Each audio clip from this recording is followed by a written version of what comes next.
Hello friends, I'm ReptilSeven and I'm back again, and today I'm reviewing Magic the Gathering Starter Kit from 2022, the best way to learn how to play. There are two 60-card starter decks and a little bit more in here, so let's find what we get. So first off, we have two deck boxes with the Magic the Gathering symbol on one side and just some, wall on the other side, nice and purple and rainbowy colors, sort of. There's a manual, not a manual, I'm going to read later. Unless this guy's name is Emmanuel. And then we have, of course, the two decks. So I'm going to show you the rare cards, and then I'm going to open up each of the decks and show them to you in that order. So first off, for the Water and Plains deck, we have Welcoming Vampire. 3 mana to summon, 2/3 stats, Vampire, flying. Whenever one or more other creatures with power 2 or less enter the battlefield under your control, draw a card. This ability triggers only once each turn. So you play someone else, once you have her out, you can basically draw a card, which is quite useful if you have a very powerful deck.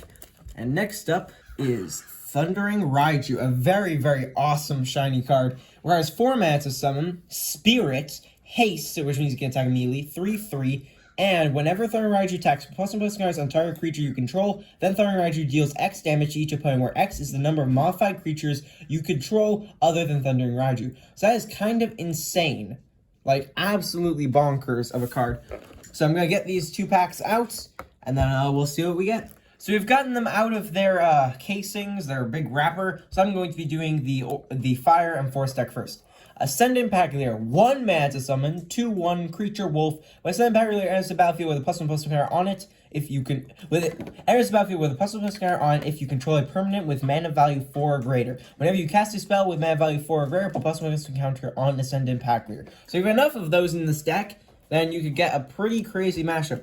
Creepy Puppeteer. I love this card so much. 4 mana, 4/3, Human Rogue, Haste. Whenever Creepy Puppeteer attacks, if you attacked with exactly one other creature this combat, you may have that creature's base power and toughness become 4/3 until the end of the turn. That is quite impressive.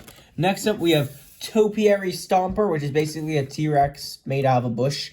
We have 4 mana to summon him, 4/4 stats, Vigilance. When Topiary Stomper enters the battlefield, search your library for a basic land card, show it to the battlefield and add it to your deck. Topiary Stomper cannot attack or block unless you control 7 or more lands. So it's quite an interesting and specific card.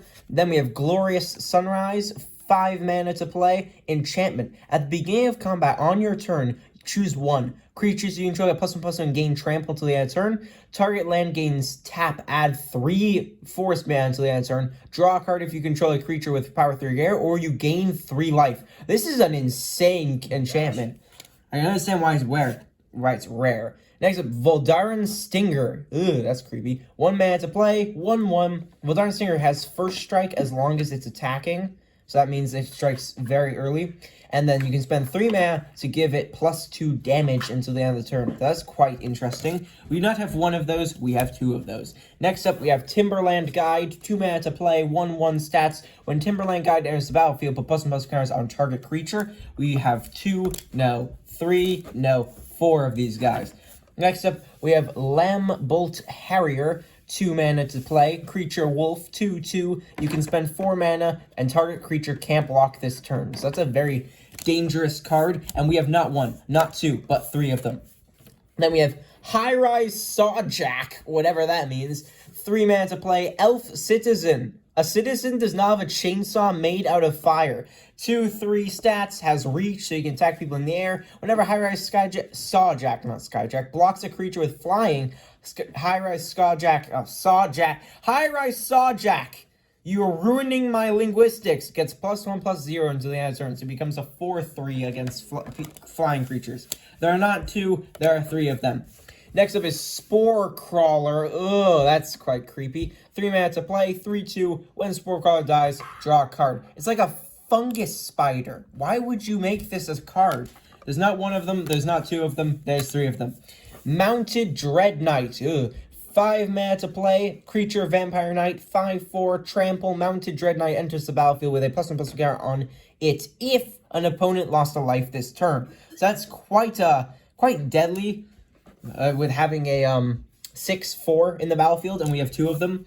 Next up, we have Flourishing Hunter. Requires 6 mana to play, 6/6 stats. When Flourishing Hunter is about, you gain life equal to the greatest toughness among other creatures you control. So it does not include this 6/6. So that could be quite useful. Then we have another Mounted Dread Knight. So we actually have 2 or 3 of them, I don't know. And then we have another Flourishing Hunter.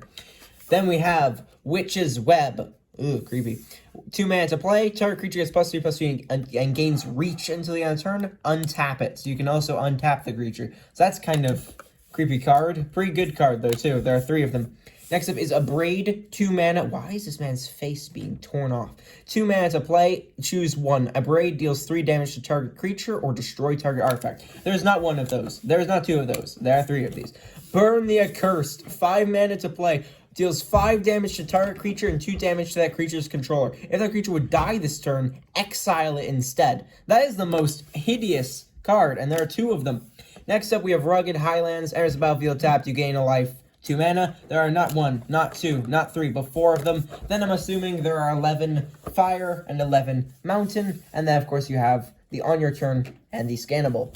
Now we will move on to the other deck, the white and blue deck. So first off, we have Extraction Specialist. 3 mana to play, Human Rogue, Lifelink. When Extraction Specialist enters the battlefield, return target creature card with mana value 2 or less from your graveyard to the battlefield. That creature can't attack or block for as long as you control Extraction Specialist. So Extraction Specialist has to die if you bring someone back. Oh, as soon as you play it, it has to die in order for you to use that. Well, that's quite useful. 3/2 stats. Very nice. Next up, one of my favorite cards in this deck, Dream Shackle Geist. 3 mana to play, creature spirit, 3/1, flying. At the beginning of your turn, you can choose to tap target creature, or target creature doesn't untap during its controller's next untap phase. So that's quite potentially dangerous. It also looks very, very cool. It's a nice, like, portal to the underworld, which is quite cool. Then we have Hullbreaker Horror, also known as Giant Lobster Dude, who requires 7 mana to summon as a 7/8 Kraken Horror. Flash. This spell can't be countered. Whenever you cast a spell, choose up to 1. Return target spell you don't control to its owner's hand. Return target non-land permanent to its owner's hand. That is absolutely a horror. Next up is Consuming Tide. 4 mana to play. Each player choose a non-land permanent they control. Return all non-land permanents not chosen in this way to their owner's hands. Then you draw a card for each opponent who has more cards in their hand than you. That is kind of insane. Next up, we have Unholy Efficient. It looks like Count Strad on something. Vampire Cleric, 1/2, Vigilance. You can spend 5 mana to put +1/+2 cards on Unholy Efficient, so you can make them a bit more tanky. But that's a pretty good card for defense. There's not 1 of them. There are 2 of them. Next up, we have the Backup Agent, who looks quite cool. We have 2 mana to play him, 1/1 stats. When Backup Agent ends the battlefield, +1/+2 cards on a target creature. So that's pretty nice. He's a little helper. There's not 2 of him. There is 3 of him. Next up, we have Wretched Throng. That is horrifying. 2 mana to play. Zombie horror. Yes, that is. 2/1 stats. When Wretched Thong dies, you may search your library for a card named Wretched Thong. Reveal it, put it into your hand, then shuffle. That's because there are multiple of these. What is this picture? It's a zombie. Barfing a zombie. Barfing a zombie. That is horrible. Absolutely horrible. And there are 3 of these. So we get to see that quite a lot when we play this deck, probably. Ow. Dropped a card. Inspiring Overseer. 3 mana to play. 2/1. Angel Cleric Flying. When Inspiring Overseer enters the battlefield, gain 1 life and draw a card. That's nice. And there are 2 of him. Then there's another Wretched Thong. There's 4 of these guys. And then there's another Overseer. That makes 3, I think. Next up is an item, Brave Suit. What is this? It's like the artwork. Yeah, the artwork is really cool. It doesn't really look like Magic the Gathering. Artifact Vehicle. Vigilance. Crew 1. Tap any number of creatures you control with total power 1 or more. This vehicle becomes an artifact creature until the end of this turn. 4/3. That is an awesome card. Requires 3 mana to play, by the way. That is some really cool artwork.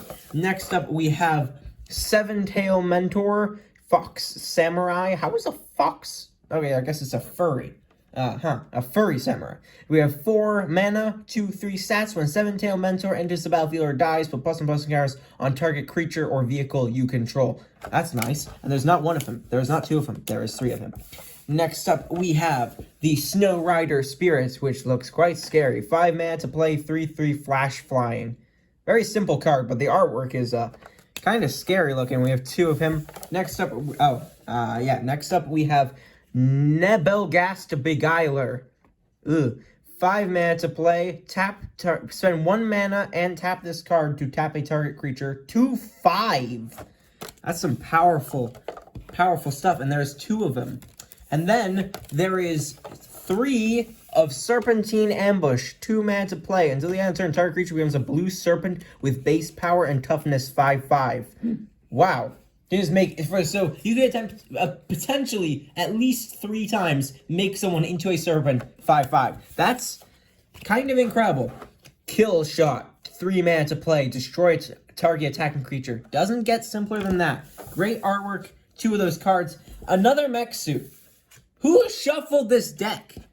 The company really botched up the shuffling on this one. 1 mana for Fading Hope. That's not Fading Hope, that's Fading Young Girl in Church. Return target creature to its owner's hand. If its mana value is 3 or less, scry 1.